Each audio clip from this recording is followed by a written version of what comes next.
Hello viewers, I hope आप सब ठीक होंगे। स्टूडेंट्स, आज का हमारा टॉपिक है least square estimates in simple linear regression.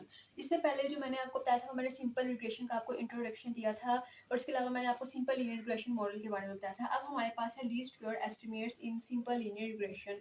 अब इसमें हम लोग लीस्ट स्क्वायर मेथड के बारे में पढ़ेंगे। और स्टूडेंट्स, आपको इसमें एक बात याद रखनी है कि जो हमारे पास लीस्ट स्क्वायर मेथड होता है वो हमारे पास एक बेस्ट मेथड होता है रिग्रेशन लाइन के लिए। ठीक है, ये हमारे पास जो रिग्रेशन लाइन होती है उसके लिए एक बेस्ट मेथड है। इससे जो हमारे पास रिग्रेशन लाइन जो हम लोग प्लॉट करते हैं वो एक बेस्ट होती है। अब चलते हैं हम लोग इसकी तरफ। सबसे पहले तो हम लोग जो है वो लेट कर लेते हैं, let there be a set of observations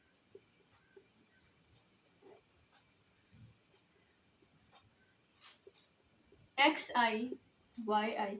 ये हमारे पास के सेट ऑफ ऑब्जर्वेशंस जिसमें हमारे पास जो आई की वैल्यूज हैं वो हमारे पास है 1 से लेकर n तक। ठीक है, अब हम लोग जो है एक मॉडल ले लेते हैं। वो मॉडल है हमारे पास Y I equals alpha plus beta X I plus E I. अब आप देखिए स्टूडेंट्स, इसमें हमारे पास दो पैरामीटर्स हैं अल्फा एंड बीटा। ये हमारे पास क्या है, पॉपुलेशन पैरामीटर्स। तो इसका मतलब है ये हमारे पास क्या होगा, पॉपुलेशन मॉडल होगा।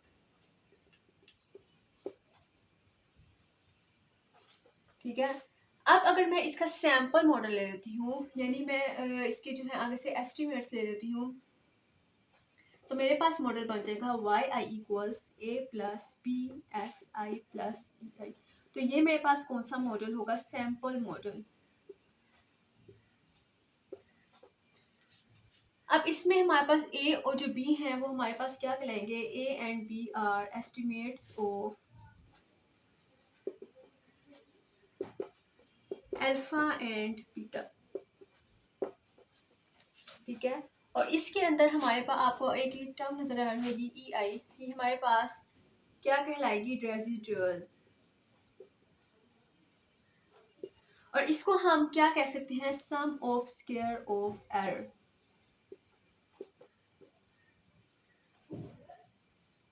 सम ऑफ स्क्वायर एरर या ऑफ भी आप लिख लें, नो प्रॉब्लम। ठीक है, मेरे पास sum of square of error कहलाएगा। अब ये असल में होता क्या है, ये हमारे पास होता है, हम इसमें क्या करते हैं, डेविएशन लेते हैं। हमारे पास जो ऑब्जर्व्ड वैल्यू होती है और जो हमारे पास एस्टिमेटेड वैल्यू होती है, यानी हमारे पास ऑब्जर्व्ड वैल्यू क्या होगी, वाई आई, और हमारे पास एस्टिमेटेड वैल्यू क्या होगी, वाई हैड आई। जिसको हमने एस्टिमेट किया होगा मॉडल को, वो हमारे पास क्या होगा, ए प्लस बी एक्स। ठीक है, और उसका हम ले लेते हैं स्क्वायर। तो ई आई हमारे पास क्या होती है, जो ऑब्जर्व्ड डेविएशन, हम इसको कह सकते हैं the deviation of the observed value Y I from its estimate provided by Y I had.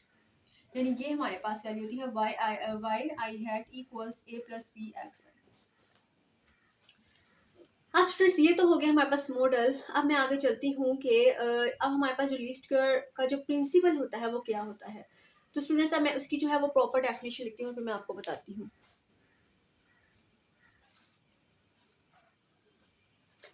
अब ये मैंने यहाँ पे प्रिंसिपल लिख दिया है। ये क्या कंसिस्ट करता है, it consist of determining the values of the unknown parameters that will minimise the sum of square of errors और residuals.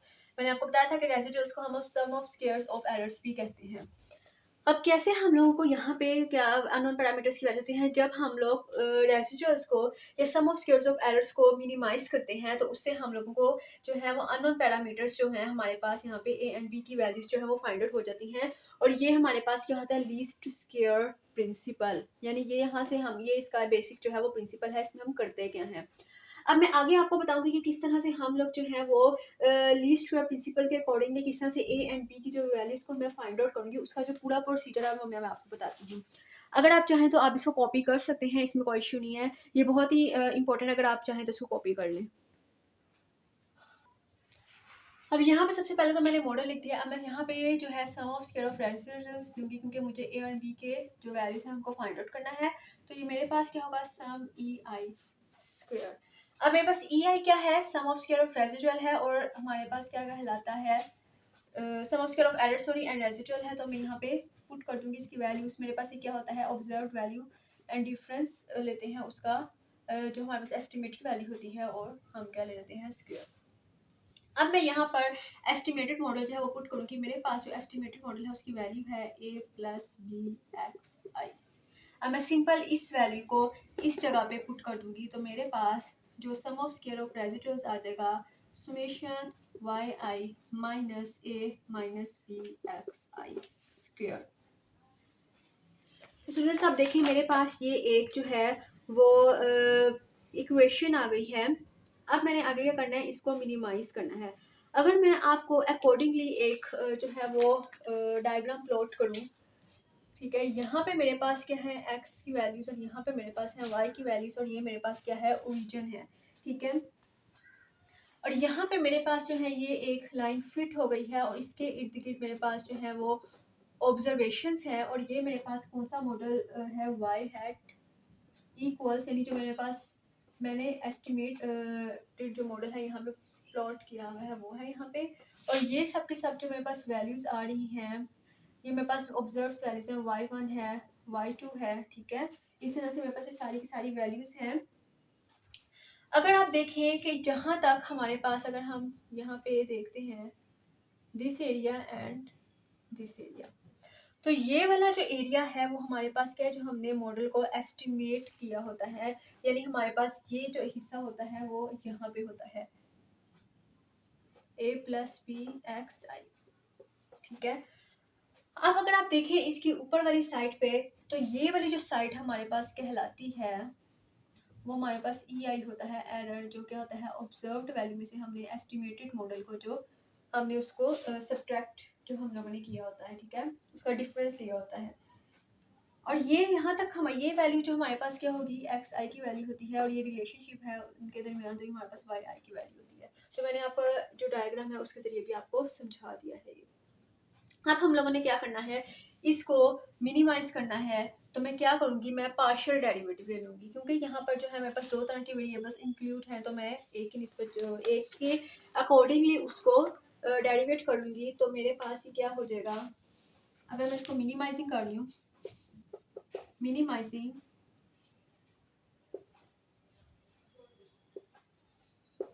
S means sum of squares of error, तो हमें क्या करना पड़ेगा, पार्शियल डेरिवेट करना पड़ेगा with respect to A and B, partial derivate with respect to A and B, ठीक है। क्योंकि मुझे यहाँ पे ए और बी की जो है वैल्यूज को फाइंड आउट करना है और मैं इसको इक्वल कर दूंगी एंड इक्वल्स टू 0। तो सबसे पहले तो हम लोग इसका पार्शियल डेरिवेटिव ले लेते हैं ए की रिस्पेक्ट से। तो ये मेरे पास यहाँ पे क्या आ जाएगा, जब मैं यहाँ पे ए के रिस्पेक्ट से लूँगी तो आपको पता होगा कि जो हमारे पास 2 होता है, अगर कोई स्केयर हो तो वो पहले आ जाता है, ठीक है। और इसके अलावा हम लोग क्या करते हैं, बाकी मॉडल ऐसे ही ले लेते हैं और ए की निस्बत लेंगे तो यहाँ पे इसकी वैल्यू यहाँ बाहर आ जाएगी और इसको 0 के इक्वल्स हम पुट कर देंगे।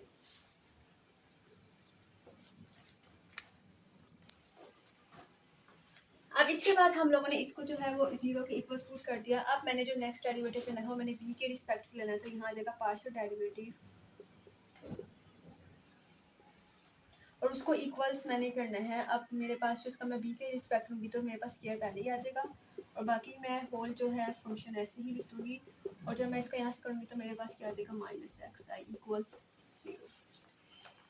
तो ये मैंने पार्शियल डेरिवेटिव्स ले लिया। अब मैं क्या करूँगी कि मैंने इन इक्वेशंस के रिस्पेक्ट से जो है वो 2 नॉर्मल इक्वेशंस को जो है वो फाइंड आउट करना है। तो मैं इसको किस तरह से फाइंड आउट करूँगी वो मैं आपको बताऊँगी। अब इस इक्वेशन को मैं 1 का नाम दे देती हूँ और इसको मैं इक्वेशन नंबर 2 का नाम दे देती हूँ, क्योंकि मैं आपके लिए सॉल्व कर रही हूँ ताकि आपको जो है इसकी अच्छी से जो है वो समझ आ जाए। अब मैंने इक्वेशन नंबर 1 को पहले लेना है फ्रॉम इक्वेशन 1 और इससे मैंने एक नॉर्मल इक्वेशन बनानी है। तो मैं क्या करूँगी, ये इक्वेशन यहाँ लिखूँगी 2 summation Y I minus A minus B x I equals -1 equals 0। अब मैं यहाँ से जो कांस्टेंट टर्म है -2, इसको जब मैं राइट साइड पर लेकर जाऊँगी तो ये मेरे पास क्या हो जाएगी 0 हो जाएगी, क्योंकि यहाँ पे मल्टीप्लाई होती है वहाँ जाके क्या हो जाएगी डिवाइड और वो ख़त्म हो जाएगी।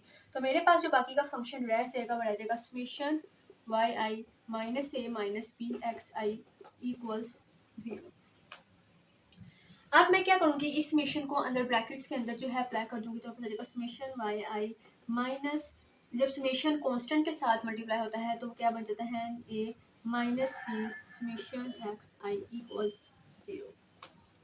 अब मुझे यहाँ से जो वैल्यू है वो अपनी फाइंड आउट करनी है। मेरे पास जो ये दोनों टर्म्स थी वो माइनस में आई है, मैं जब उसको उस तरफ लेकर जाऊँगी तो वो पॉजिटिव हो जाएंगी, तो मेरे पास एक नॉर्मल इक्वेशन आ जाएगी। ये मेरे पास इक्वेशन आ गई, उसको मैं इक्वेशन नंबर 3 का नाम दे दूँगी। आई होप स्टूडेंट्स आपको यहाँ तक जो है ये समझ आ गई होगी किस तरह से मैंने इक्वेशन 1 से ली है और मैंने जो है एक नॉर्मल इक्वेशन को फाइंड आउट कर लिया। इसी तरह से मैं सेकंड जो है उसको भी फाइंड आउट कर लूँगी, अपनी सेकंड इक्वेशन को लूँगी और सिमिलरली इन्हीं स्टेप्स के जरिए जो है मैं उसको फाइंड आउट कर लूँगी।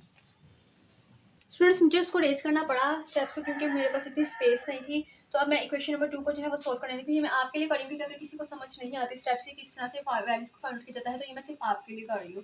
तो मैं इसी तरह से यहाँ पे फ्रॉम इक्वेशन 2 देखूंगी, यहाँ से मैं 2 और -1 को कॉन्स्टेंट्स निकाल के वहाँ ले जाऊंगी, जो कि मेरे पास डिवीजन होके खत्म हो जाएंगे। अब मेरे पास यहाँ पे क्या रह जाएगा, summation X I Y I minus A minus B x I equals 0। अब बस सिमिलरली उसी तरीके से मैं अपना समेशन एक्स आई अंदर जाके मल्टीप्लाई कर दूंगी ब्रैकेट्स के, तो मेरे पास आ जाएगा summation X I Y I minus A summation X I minus B summation X I square equals 0।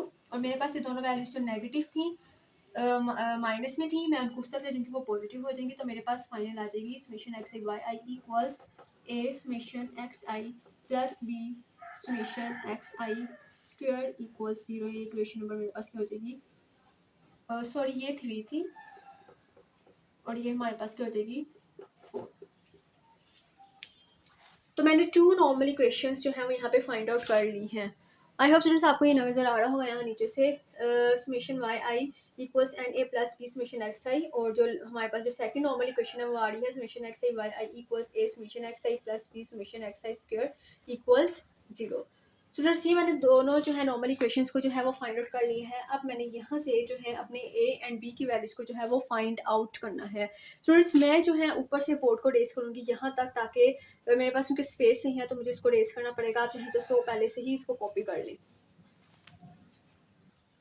अब मैं इक्वेशन 3 और इक्वेशन 4 को ऊपर नीचे रखते हुए इसको सोल्व कर लूँगी। मैं सबसे पहले मुझे क्या चाहिए, यहाँ पे मुझे यहाँ से बी की वैल्यूज चाहिए, तो अगर मैं ए की अपनी वैल्यूज देखती हूँ तो मेरे पास ये वैल्यूज हैं। अब मुझे इक्वेशन 3 को ऐसे नंबर के साथ मल्टीप्लाई करना है कि वो मेरे पास जो है इक्वेशन 4 के जो है वो इक्वल यानी हो जाए, यानी उसका जो ए की वैल्यू है वो सेम हो जाए, ताकि मैं उसको सब्ट्रैक्ट कर सकूँ। लेकिन मेरे पास क्या मसला है कि 4 में भी मुझे एन चाहिए यहाँ पे। अगर मैं यहाँ पे समेशन एक्स आई के साथ मल्टीप्लाई करती हूँ तो मुझे यहाँ पे एन के साथ मल्टीप्लाई करना होगा, ताकि मेरे पास ये दोनों जो टर्म्स हैं वो सेम हो जाए और मैं इसको इजीली सब्ट्रैक्ट करके बी की वैल्यू फाइंड आउट कर लूँ।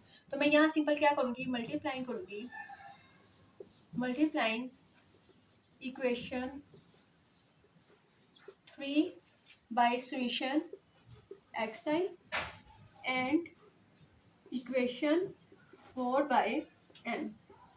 तो मेरे पास क्या हासिल हो जाएगा, मेरे पास 2 इक्वेशंस हासिल हो जाएगी, बन जाएगी summation X I Y I equals N A summation X I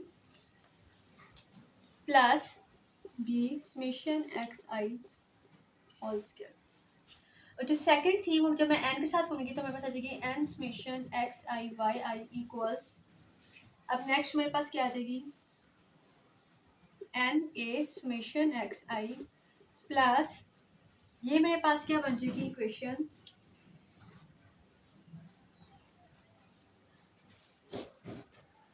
N B summation X I square. और अब मैं इसको क्या कर दूंगी, सब्ट्रैक्ट कर दूंगी, तो ये साइंस क्या हो जाएंगे, चेंज हो जाएंगे, ये मेरे पास कैंसिल आउट हो जाएंगी और यहाँ से मैं वैल्यूज को जो है वो फाइंड आउट कर लूँगी। तो मेरे पास आ जाएगा N summation X I Y I minus summation X I Y I equals, यहाँ से मैं बी को कॉमन ले लूँगी और बाकी फाइनली वैल्यूज जो मेरे पास है वो ये आ जाएगी। आज आपको मजीद बताने की जरूरत पड़ती है क्योंकि ये सिंपली अलजेब्रा है और मेरे पास यहाँ से जो b की वैल्यू आ जाएगी वो आ जाएगी n summation xi yi minus summation xi yi divided by n summation xi square minus summation xi। Sorry, यहाँ पे जो स्क्वायर था वो ब्रैकेट के साथ नहीं आएगा, यहाँ पे मैंने थोड़ा सा इसको ब्रैकेट कर दिया है, तो ये ब्रैकेट में नहीं आएगा, ये सिर्फ xi स्क्वायर के ऊपर होगा। अगर आप यहाँ पे देखेंगे मैंने गलती से जो है इसको आई थिंक यहाँ पे लिख दिया था, ओ सॉरी, इसको हम लोगों ने स्क्वायर लिखना था, सॉरी, और ये हमारे पास यहाँ पे था, सॉरी मुझसे थोड़ी सी यहाँ पे जो है एक मिस्टेक हो गई, यहाँ पे पास हम लोगों ने इसको स्क्वायर लिखा था। आप चाहे तो इसको करेक्ट कर लें। तो मेरे पास जो बी का आंसर था वो ये आ जाएगा, मैंने बी की वैल्यू फाइंड आउट कर ली, बाकी N summation X I Y I minus summation X I Y I divide by N summation X I square minus summation X I whole square. अब मैं क्या करूँगी कि अपनी जो सेकंड जो अपनी पैरामीटर है ए, उसकी वैल्यू को इसी तरह से फाइंड आउट कर लूँगी। मैं सिंपल क्या करूँगी, अब मुझे यहाँ नीचे से थोड़ा सा रेस करना पड़ेगा क्योंकि मेरे पास स्पेस नहीं है। अब मुझे यहाँ पे ए की वैल्यू चाहिए, तो मैं क्या करूँगी, अपनी जो इक्वेशन नंबर जो थी 3 उसको मैं n के साथ सिंपली डिवाइड कर दूँगी। ठीक है, तो मेरे पास ये क्या बन जाएगी, मैं लिखूँगी multiplying, oh sorry dividing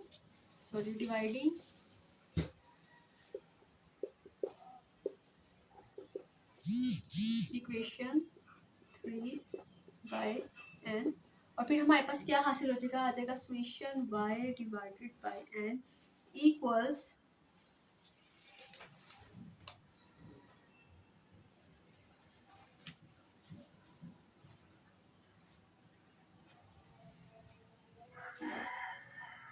n a divided n plus b summation x i divided n।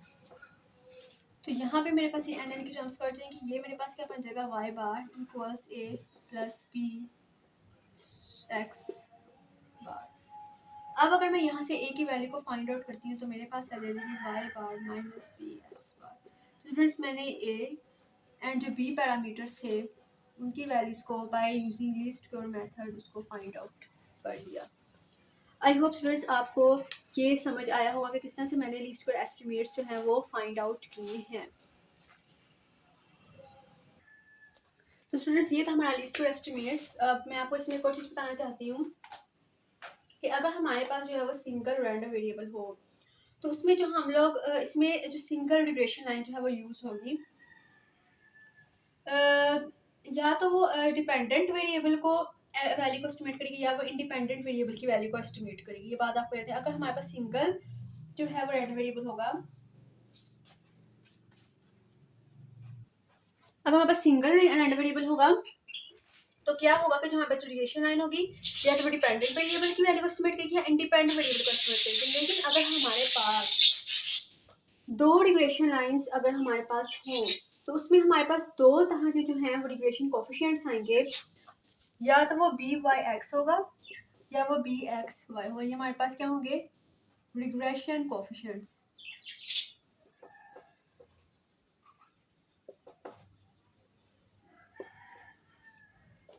अब मैं आपको इसके आगे एग्जांपल्स देती हूँ कि किस तरह से जो सा है हम लोग ए एंड बी की वैल्यूज को फाइंड आउट करते हैं, और उसकी जो न्यूमेरिकल एग्जांपल है वो मैं आपको देती हूँ। अब स्टूडेंट्स ये रही हमारे पास एग्जांपल, इसमें कहा है compute the least square regression equation of y on x for the data. अब हम लोगों ने यहाँ पे रिग्रेशन इक्वेशन फाइंड आउट करनी है y ऑन x, ठीक है, और मेरे पास यहाँ पे x की जो वैल्यूज हैं वो दे दी गई हैं और y की जो वैल्यूज हैं वो भी दे दी गई हैं। सबसे पहले तो मुझे ये पता होना चाहिए कि जो मेरे पास जो एस्टिमेटेड रिग्रेशन होती है line of y on x वो क्या होती है, तो वो मैं यहाँ पे लिख देती हूँ, the estimated regression line y on x is y hat equals a plus b x। अब मेरे पास यहाँ पर जो b की वैल्यू थी वो मैंने क्या फाइंड आउट की थी, वो वैल्यू स्टूडेंट्स आपको याद रखनी है क्योंकि ये वैल्यूज़ आपको पेपर में नहीं दी गई होंगी। ये वैल्यूज़ को आपको खुद से याद करना है, किस तरह याद करना है ये अब मैं आपको नहीं बता सकती। ये आपको खुद देखना है कि इन वैल्यूज़ को आपने ज़ुबानी किस तरह से याद करना है, क्योंकि इस यही वैल्यूज़ होती है जिससे हम लोगों ने अपने पैरामीटर्स की वैल्यूज़ को जो है वो फाइंड आउट करना होता है। तो इन वैल्यूज़ को जो है वो आपने खुद से याद करना है।